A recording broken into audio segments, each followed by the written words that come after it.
오늘은 십계명 가운데 6번째 계명, 살인하지 말라라는 말씀을 우리가 듣게 됩니다. 출애굽기 20장 13절에 나오는 이 짧은 살인하지 말라, 살인은 안 된다는 것입니다. 살인하다라는 이 라차흐라는 말은 분노와 증오로 육체적인 생명을 빼앗아가지 말아라.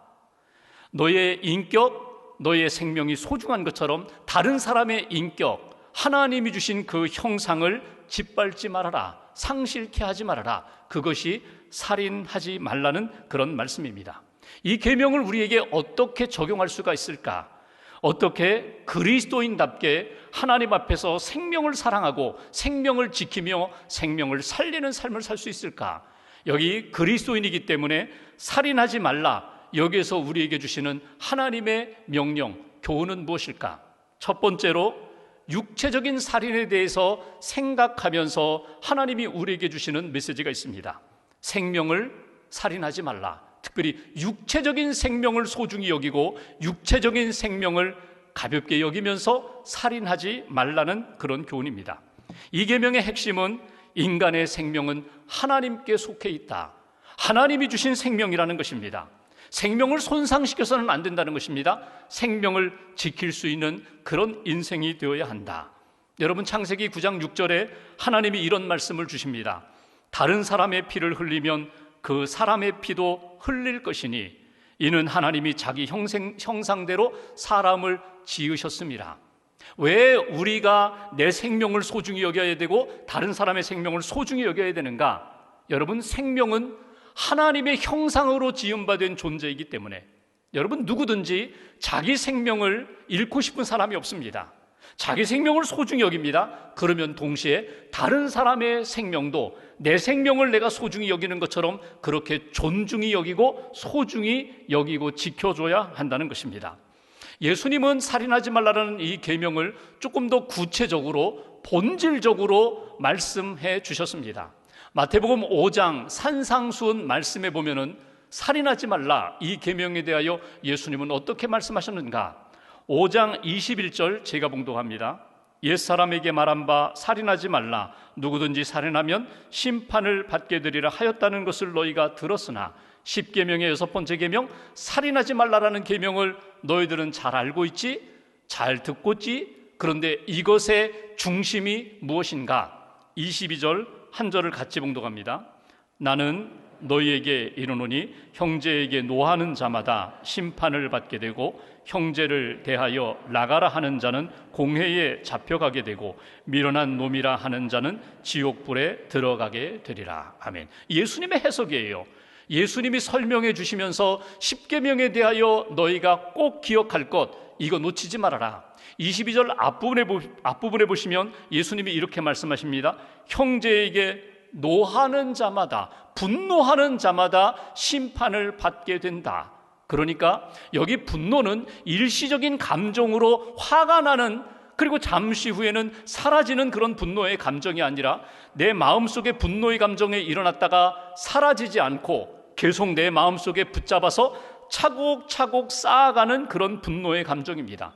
그 분노의 감정이 쌓이면 아직 내가 사람을 죽이지는 않았지만, 육체적인 살인은 행하지 않았지만 곧 살인으로 이어질 수 있다는 것을 잊지 말라는 거예요. 마음속의 미움과 증오와 그 분노의 감정이 결국은 폭발하면 사람의 생명을 해칠 수 있다는 것을 놓치지 말아라. 이것이 예수님이 주신 말씀입니다. 그러니까 행위로, 결과로 사람을 죽였다, 아니다, 그것이 중요한 것이 아니라 먼저 내 마음속에 미움과 증오와 분노의 감정이 있는지 이것을 잘 빨리 처리해야 된다. 이것이 예수님의 말씀이에요. 성경에 보시면 최초의 살인자가 가인입니다.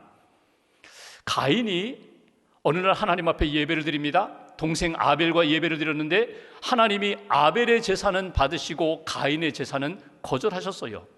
여러분, 이때 이 가인의 감정의 변화를 성경은 이렇게 기록하고 있습니다. 창세기 4장 5절에 보시면 가인이 몹시 분하여 안색이 변했다. 분노하기 시작했다는 거예요. 여러분, 가인의 분노 원인이 어디에 있어요? 하나님 앞에 예배를 드렸는데 왜 내 제사를 받지 않으셨는가? 하나님에 대한 분노였을 수도 있어요. 그런데 왜 내 동생 아벨 저놈의 제사는 하나님이 받으셨지? 시기와 질투하면서 이 동생에 대하여 화가 나 있는 상황입니다. 5절을 보시면 6절을 보시면 하나님이 가인에게 이렇게 말씀하십니다. 내가 분하여 함은 어찌 됨이며 안색이 변함은 어찌 됨이냐. 너 왜 이렇게 분노로 가득 차 있어? 왜 화가 났어? 하나님 앞에 너의 신앙을 돌아보고 하나님 앞에 내 예배를 왜 받지 않으셨는지 그걸 점검해야 되는데 그 부분은 생각하지 않고 동생의 예배만 받으시고 내 예배는 거절하셨다는 것에 대하여 분노하고 있는 가인에 대하여 너 왜 이렇게 화가 나 있어? 그리고 7절 끝부분에 보시면 하나님이 이렇게 말씀하십니다. 너는 죄를 다스릴지니라. 죄를 다스려야 돼. 지금 분노의 감정을 다스려야 돼. 이거 다스리지 못하면 큰일 난다. 이 분노 다스리지 못하면 사고 난다. 하나님이 경고하십니다. 그런데 가인이 어떻게 했다고요? 그 분노의 감정을 그대로 품고 있어요.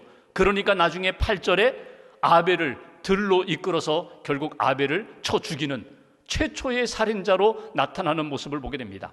분노의 감정이 아직 살인으로 발전되지 않았다고 안심하지 말고 빨리 처리해야 된다는 거예요. 이 분노의 감정을 하나님 앞에서 정리하지 못하면 이것이 발전하게 된다. 사도 바울이 에베소서 4장 26절에 보면은 분노에 대하여 이렇게 교훈합니다. 분을 내어도 죄를 짓지 말며 해가 지도록 분을 품지 말라. 분노가 일어날 수 있어요. 그런데 해가 지기 전에, 하루가 지나기 전에, 잠들기 전에 빨리 하나님 앞에서 이 분노의 감정을 풀어야 한다는 거예요. 아내에게 남편에게 화를 냈다가도 잠들기 전에 화해해야 한다는 것입니다. 자녀들에게 분노하고 자녀들의 마음속에 그 분노함이 계속 지속되지 않도록 잠들기 전에 서로 화해하며 축복하며 사랑으로 감싸 안아주어야 한다는 것입니다. 여러분, 우리가 분노하면 분노의 감정은 반드시 표현으로 나타나게 되어 있습니다. 내가 지금 어떤 분노가 내 마음속에 끓어오르고 있는지 표현으로 나타나요. 근데 이 표현은 두 가지 방법입니다. 하나는 영어로 I 메시지로 나타날 수도 있고 또 하나는 You 메시지로 나타날 수 있어요. I 메시지라는 것은 뭐냐면 내 마음의 분노의 상태를 그대로 표현하는 거예요. 내가 지금 너무나 힘들어, 내가 지금 너무나 화가 났어, 내가 지금 폭발할 것 같아.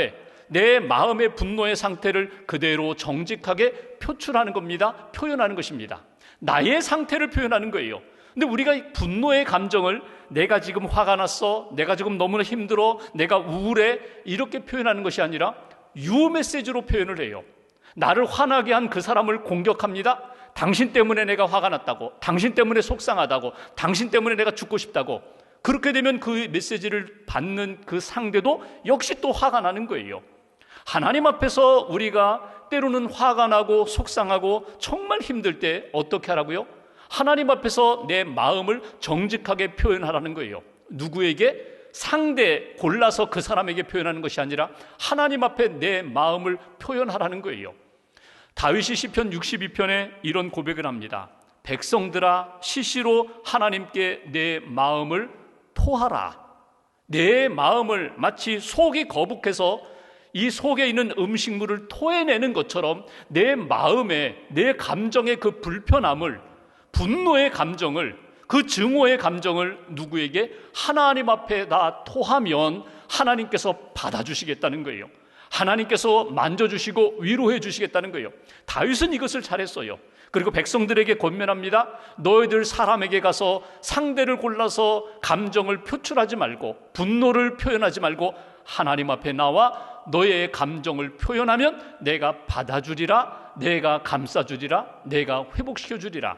오늘 첫 번째로 여러분, 살인하지 말라라는 이 말씀을 우리가 어떻게 적용할까? 여러분, 내 마음속에 일어나는 감정, 특별히 분노와 증오, 시기심, 열등감, 이 감정을 제대로 정리하지 못하면 나도 모르게 생명을 해치는 자리에 들어갈 수 있다는 사실을 늘 기억하고 살아야 된다. 두 번째로, 오늘 하나님이 이 살인하지 말라라는 말씀을 우리 그리스도인들에게 어떻게 적용하라고 말씀하시는가? 두 번째, 인격 살인에 대해서 생각해야 돼요. 두 번째 주시는 메시지, 다른 사람의 인격을 무참하게 짓밟지 말라는 거예요. 인격을 살인하지 말라. 우리가 읽었던 마태복음 5장 22절 후반부를 보면 이런 말씀을 하십니다. 형제를 대하여 나가라, 라가는 욕설입니다. 이 멍청이, 바보, 천치 뭐 이런 말이거든요. 라가라 하는 자는 공회에 잡혀가게 되고 미련한 놈이라 하는 자는 지옥불에 들어가게 되리라. 미련한 놈이라고 조롱하는 것, 그것이 그 사람의 인격을 무너뜨리는 것이다. 인격을 죽이는 것이다. 여기 예수님이 강조하시는 것은 지금 내가 주먹으로 칼로 총으로 사람을 해치고 생명을 빼앗는 것이 아니지만, 여러분, 한 사람의 인격을 무너뜨리는 것, 그것이 엄청난 죄가 된다는 것, 그것이 살인하지 말라라는 말씀에 대한 적용이 된다는 것, 우리에게 주시는 메시지예요. 지난 주일에 우리가 내 부모를 공경하라라는 말씀을 읽었죠. 그 말씀을 묵상하면서 참 마음이 무거웠어요. 부모를 공경하라. 평생 부모님을 존중히 여기고 공경하라. 근데 오늘 여기 살인하지 말라라는 이 말씀은 어찌 보면은 우리는 자유하다고 생각해요. 난 사람 죽인 적 없어. 나는 사람 죽일 의도도 없어. 그런 능력도 없고 힘도 없어. 그런데 오늘 예수님은 이렇게 말씀하십니다. 결과와 현상만이 아니라 내 마음속에 그런 마음이 있다면, 증오가 있다면, 혹이라도 내 입술에 다른 사람에 대하여 너무나 쉽게 가볍게 말하는 모습이 있다면, 다른 사람들에게 비방하고 욕설을 퍼붓고 또는 조롱하는 것이 있다면 그 사람의 인격을 살인하는 것이다. 이것이 주님이 주시는 말씀이에요. 그러니까 우리가 살아가면서 우리의 입술을 통하여 하나님이 기뻐하시는 생명의 말씀으로 사람을 살려야 되는데, 우리의 입술로 다른 사람의 인격과 그 마음을 무너뜨리는 그런 끔찍한 하나님 앞에서 죄를 지을 수도 있다는 거예요. 야고보서 3장 8절에 보시면 야고보 사도는 우리의 언어, 혀에 대하여, 말에 대하여 늘 조심하라고 강조합니다. 그러면서 이렇게 말씀합니다. 죽이는 독이 가득하다. 말 한마디가 생명을 살리는 약이 될 수도 있고 그 생명을 무너뜨리고 죽이는 독이 될 수도 있다는 것을 잊어버리지 말라는 거예요. 나의 말 한마디가 내 영혼을 살리기도 합니다. 고백이 중요해요. 나의 말 한마디가 그 낙심한 영혼들을 일으키는 하나님의 은혜의 말씀이 되기도 해요. 그런데 혹이라도 내 말 한마디가 그를 무너뜨릴 수도 있다는 것을 잊어버리지 말아라. 거짓말로 사람을 모함하고 억울하게 만드는 말이 있습니다. 그런 거짓말, 또 집중적으로 다른 사람을 공격하는 쓸데없는 말, 잘못된 말, 악한 말, 마음 아프게 하는 말, 억울하게 하는 말, 있지도 않은 그런 모함을 뒤집어 씌워서 그 인격을 무너뜨리는 그런 인생이 있을 수 있다. 내가 그렇게 될 수 있다는 거예요. 그래서 말 한마디 늘 조심해서 해야 되고 하나님을 의지해야 되고 성령님의 인도하심을 따라서 생명의 말씀이 나타나야 된다. 여러분, 우리는 멀리 있는 사람들에 대해서 함부로 말하지 않습니다. 공식적으로 만나서 예의를 갖추고 대하는 사람들에게 함부로 말하지 않아요. 누구에게 함부로 말해요? 가까이 있는 사람들, 늘 얼굴을 마주보고 사는 사람들, 가족, 배우자, 자녀, 친구, 그리고 옛부터 함께 신앙생활 함께 하면서 나의 모든 것을 알고 있는 사람들, 그런 가까운 사람들에게 우리가 다 알고 있으려니 이런 생각으로 쉽게 말하고 함부로 말해요. 10년, 20년, 30년을 살았는데 내 마음, 내 삶을 다 알고 있는 나의 배우자에게 쉽게 말해요. 근데 여러분, 때로는 말을 하다가 실수할 수도 있어요. 말을 하다가 상처를 줄 수도 있어요. 그런데 꼭 마지막은, 매듭은 생명의 언어로 매듭 지어야 합니다. 살리는 언어로 매듭 지어야 합니다. 사랑의 말씀으로 매듭 지어야 돼요. 내가 이런저런 이야기했지만 이 모든 것 당신을 정말 사랑한다고, 혹이라도 실수했다면 용서하라고 마지막 매듭을 잘 지으셔야 돼요. 근데 마지막 매듭을 잘못 지으면 그 함부로 말한 것 때문에 여러분 10년, 20년, 30년 동안 그동안 간직해왔던 사랑에 금이 간다면 이것처럼 불행한 일이 없거든요. 하나님 앞에서 우리가 고백하는 것처럼, 기도하는 것처럼 사람을 살리고 영혼을 회복시키는 말씀의 사람이 되어야 한다. 여러분, 인격이 무너지면, 말 한마디로 인격이 정말 무너지면 어떤 역사가 나타나는지 아세요? 의미, 삶의 의미를 잃어버려요. 살아있지만 살아있는 게 아니에요. 밥을 먹고 있지만 먹는 게 아니에요. 내 인격이 무너지는 그런 말을 듣고 그 사람을 어떻게 대할 수 있을까? 하나님 앞에서 늘 점검하셔야 합니다. 하나님, 나의 입술이 생명을 살리는 입술이 되게 해달라고. 어떤 목사님이 이 말씀을 준비하면서 이렇게 큐티한 것을 읽어보았어요. 칼에 묻은 피와 사람을 해친 그 칼에 묻은 피와 욕하는 자의 입술에 묻은 침은 동일한 것이다.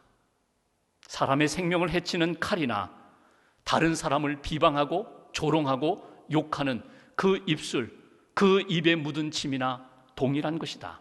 여러분 말 한마디가 생명을 살리는 말씀이 되어야 한다는 거예요. 어떤 집사님이 계셨어요. 자녀들을 양육하는데 너무나 육아에 힘든 거예요. 자녀들 양육하기가 너무 힘든 거예요. 말도 잘 안 들어요. 그러니까 자녀들을 보면서 늘 입버릇처럼 하는 이야기가 있어요. 너희들 나중에 결혼해서 시집장가 가서 꼭 너 닮은 자식 낳아라. 그리고 너 지금 이렇게 고통 겪고 있는 그 엄마의 마음을 그때야 좀 이해하면 좋겠다. 꼭 너도 그 속 썩는 일 겪으면 좋겠다. 뭐 그런 얘기를 했어요. 너 닮은 자식 낳아라. 그래서 한번 속 좀 썩어봐라. 그렇게 늘 이야기하고 다녔는데 어느 순간 예배를 드리다가 성령의 은혜를 받으면서 내가 너무 엄청난 말, 잘못된 말을 하고 있다는 것을 깨달았어요. 그리고 하나님 앞에서 그 말을 바꿉니다. 상황은 똑같아요. 여전히 아이들 속 썩어요. 그 아이들을 향하여 이렇게 이야기합니다. 너 꼭 너 닮은 자식 낳아라. 그리고 기도로 자식을 키우는 그 엄마 아빠의 행복을 누리면 좋겠다. 똑같죠. 상황은 똑같죠. 너 닮은 자식 낳아서 그 자녀를 위하여 기도하는 어머니 아버지가 돼서 하나님이 어떻게 역사하시는지 그 은혜와 행복을 누리면 좋겠다. 그랬더니 자기 마음이 편하다라는 거예요. 자기 마음 가운데 빛이 생기더라는 거예요. 그리고 그 이야기를 듣는 자녀들도 바르게 변화되더라. 여러분 말 한마디가 중요해요. 한마디로 인격을 살릴 수도 있고 죽일 수도 있다는 사실, 오늘 살인하지 말라라는 이 계명을 우리가 어떻게 적용할 수 있을까? 인격 살인에 대하여, 인격 살림에 대하여 하나님이 말씀하시는 것에 대하여 다시 한번 우리의 입술 언어 생활로 점검할 수 있기를 주님의 이름으로 기원합니다. 마지막 한 가지는 영혼 살인입니다. 영혼을 살인하지 말아라. 영혼을 살리는 인생으로 살아가라고 우리에게 말씀하십니다. 마태복음 18장 6절 말씀을 보시면 예수님께서 이렇게 우리에게 강조하십니다. 6절 한 절 같이 봉독합니다. 누구든지 나를 믿는 이 작은 자 중 하나를 실족하게 하면 차라리 연자 맷돌이 그 목에 달려서 깊은 바다에 빠뜨려지는 것이 나으니라. 7절 끝부분에 보시면 실족하는 그 사람에게는 화가 있도다 이렇게 말씀하십니다. 한 사람을 실족하게 한다는 게 뭘까요? 내가 믿음의 사람이에요? 그러면 내가 하나님 앞에서 반듯하게 말하고 반듯하게 믿음으로 살아야 되는데 내가 잘못해서 삶이 바르지 못해서 그 사람을 믿음의 자리에서 멀어지게 한다면, 영혼 구원의 자리에서 떨어져 나가게 한다면 그 죄가 결코 작지 않다는 것입니다. 영혼 구원에 대한 사명감을 가져야 된다는 거예요. 관심도 갖고 책임감도 가져야 한다는 거예요. 내 영혼을 구원하신 하나님 앞에 내게 맡겨주신 사람들, 만나게 하신 사람들, 섬겨야 하는 사람들, 그들이 예수님을 통하여서 구원의 역사를 받을 수 있도록 내가 디딤돌이 되어야 한다. 복음을 전해줘야 한다. 기도해줘야 한다. 사랑해줘야 한다. 여러분, 이것은 쉽지 않아요. 여러분, 때로는 살다 보면은 나를 분노케 하는 사람이 있거든요. 보면은 화가 나는 사람들이 있거든요.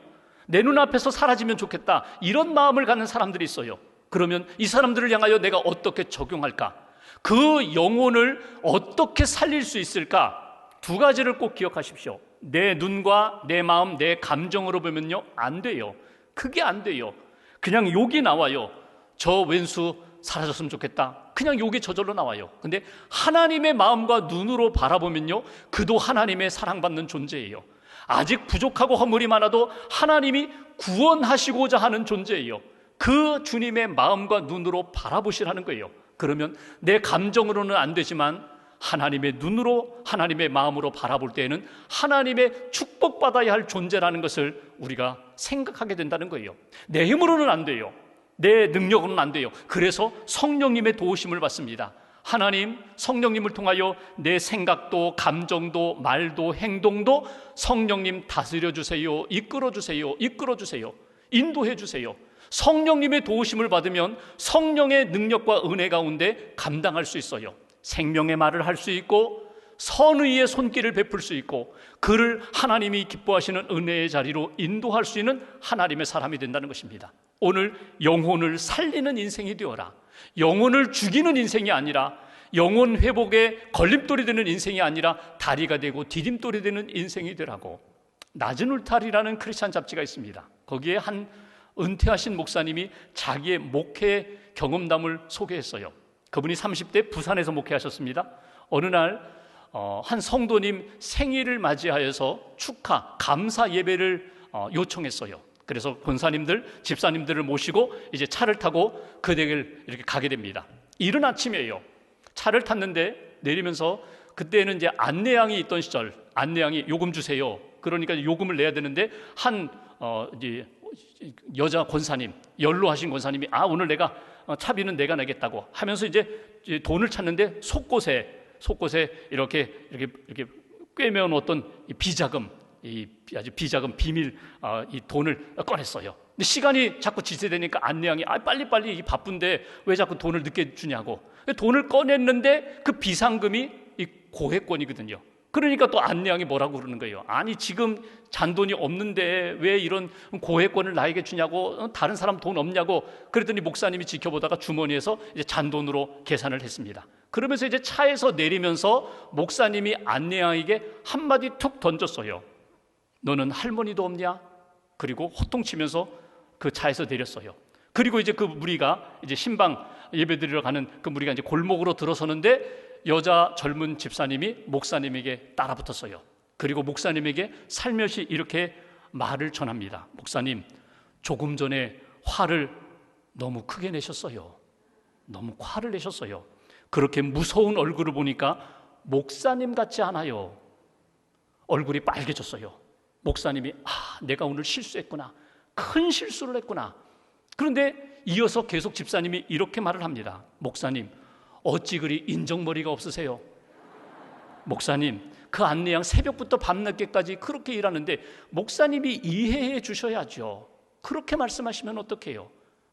실수했어요. 잘못했어요. 고개를 푹 숙이고 있는데 이 집사님 마지막 한마디 결정적인 말을 던집니다. 목사님, 아무래도 전도의 문을 막으신 것 같아요. 목사님, 전도의 길을 막으신 것 같아요. 그 버스 안에 운전기사, 안내양, 옆에 있는 사람들 다 우리가 교인인 줄 다 아는데 혹이라도 나중에 누가 그에게 전도를 하면 내가 그때 그 새벽에 만났던 그 젊은 목사 때문에 나는 교회 안 갈 거야. 분명히 이렇게 될 텐데 목사님이 전도의 문을 막으셨어요. 예배를 드리는데 생일 축하 예배 드리는데 정신없이 예배를 드렸어요. 그리고 다락방에 올라가서, 골방에 올라가서 이 목사님이, 30대 젊은 목사님이 하나님 앞에 회개하면서 금식하며 기도하셨다는 거예요. 그때 기도 내용, 하나님, 제가 목사 같지 않은 목사입니다. 하나님, 인정머리 없는 목사입니다. 전도의 길을 막는 목사입니다. 하나님, 저를 좀 불쌍히 여겨달라고, 저를 좀 변화시켜달라고. 그리고 하나님 앞에서 이렇게 기도했다는 거예요. 하나님, 목사 같은 목사 되게 해주세요. 목사다운 목사 되게 해주세요. 인정 많은 목사, 사랑 많은 목사, 이해하는 목사 되게 해주세요. 전도의 문을 여는 목사, 전도의 길을 닦는 목사 되게 해주세요. 그 30대의 그 경험이 70 은퇴할 때까지 자기의 늘 날마다의 기도가 되었다는 거예요. 여러분, 그리스도인은 누구입니까? 그리스도인은요, 하나님 앞에서 생명을 얻고 사는 사람들이에요. 하나님이 주신 생명을 가지고 선한 일을 만드는 사람이에요. 하나님이 주신 생명을 가지고 나만 구원받는 것이 아니라 생명을 살리는 일에 힘쓰는 사람들이 그리스도인입니다. 오늘 말씀대로 소극적으로 해석해서 나는 사람 죽이지 않았어, 함부로 말하지 않았어, 여기에 만족하는 인생이 아니라 나를 통하여 생명을 살리는 인생이 되게 해주세요. 나를 통하여, 나의 말 한마디를 통하여 그의 영혼이 회복되는 일에 쓰임받는 그런 인생이 되게 해달라고. 하나님, 오늘도 내 생각과 내 입술과 내 삶을 성령님이 꽉 붙들어 주셔서 하나님의 뜻 이루는 일에 쓰임받는 그런 인생으로 걸어가게 해달라고. 또 한 번 기도하시면서 생명 주신 하나님 앞에 감사하고 생명을 소중히 여기고 생명을 살리는 일에 한 주간도 아름답게 쓰임받는 저와 여러분들 되시기를 주님의 이름으로 기원합니다.